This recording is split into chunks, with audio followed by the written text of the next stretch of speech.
తెలంగాణలో యువ వికాసం కోసం ప్రజా ప్రభుత్వం ద్విముఖ వ్యూహంతో ముందుకు వెళుతుంది.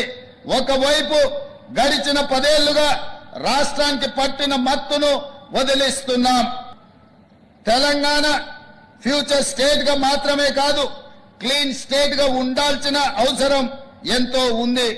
నేను గతంలో చెప్పినట్టు ఆర్థిక సాంస్కృతిక పునరుజ్జీవం మాత్రమే కాదు, పర్యావరణ పునరుజ్జీవనం కూడా జరగాల్సిన అవసరం ఉంది. అందుకే హైడ్రాను ఏర్పాటు చేశాం.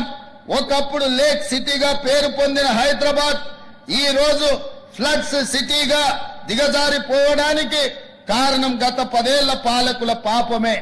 వాటి ప్రక్షాళన కోసమే హైడ్రాన్ ఏర్పాటు చేశాం.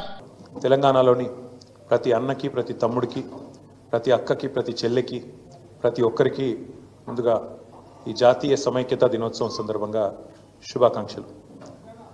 ఇవాళ చరిత్ర తెలియని చాలామంది ఈ సెప్టెంబర్ 17ను వక్రీకరించి రకరకాలుగా వారి రాజకీయ ప్రయోజనాల కోసం పాకులాడుతున్నప్పటికీ నోరు ఉంది కదా, నోరు ఉన్నది కాబట్టి ఏదో ఒకటి చేసి కేసీఆర్ గారిని దూషించడమే ఒక పనిగా పెట్టుకొని మీరు గత 9 నెలలు టైంపాస్ చేసుకుంటూ కాలం నెట్టుకొస్తున్న విషయాన్ని కూడా ప్రజలు గమనిస్తూ ఉన్నారు. హైదరాబాద్ అతలాకుతలం అవుతున్నది.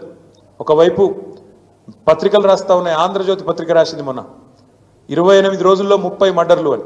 ఈనాడు పత్రిక రాసింది ఈ నగరానికి ఏమైంది అని. చేతనైతే తెలివి ఉంటే హోంమంత్రి శాంతి భద్రతలను అదుపులోకి తీసుకొని రా. ఇవాళ ఆంధ్రజ్యోతి పత్రిక రాసింది, అవకాశం ఉంటే చూసుకో. పోలీస్ బండ్లలో కనీసం డీజిల్ పోస్తలేరని రాస్తున్నారు. గోదావరి కన్లో పోలీస్ బండ్లలో డీజిల్ పోయకపోతే బండ్లు పక్కకు పెట్టినారు. పెట్రోల్ బంకులలో మేము పోయాం బిల్లు లేకపోతే 9 నెలల నుంచి అని వాళ్ళు నిరసన వ్యక్తం చేస్తూ ఉన్నారు. ఇంకోవైపు పాఠశాలల్లో చాక్ పీసులు లేవు. చాక్ పీసులు కొనేందుకు అవకాశం లేక పాఠశాలల్లో ఉపాధ్యాయులు, పాఠశాలల్లో అక్కడ ఉండే పిల్లలు బాధపడతా ఉన్నారు. స్కూళ్ళలోనేమో చాక్ పీసులకు పైసలు లేవు, పల్లెల్లోనేమో పిచికారి కొట్టించేందుకు పైసలు లేవు, సర్పంచుల బిల్లులు ఇవ్వవు. ఆఖరికి పోలీసుల బండ్లల్లో మరి మమ్మల్ని అరెస్ట్ చేసి వాళ్ళని కొట్టబోయేటోళ్ళకి వాళ్ళకు కూడా మరి కనీసం వాళ్ళ బండ్లలో డీజిల్ పోసే ముఖం లేదు.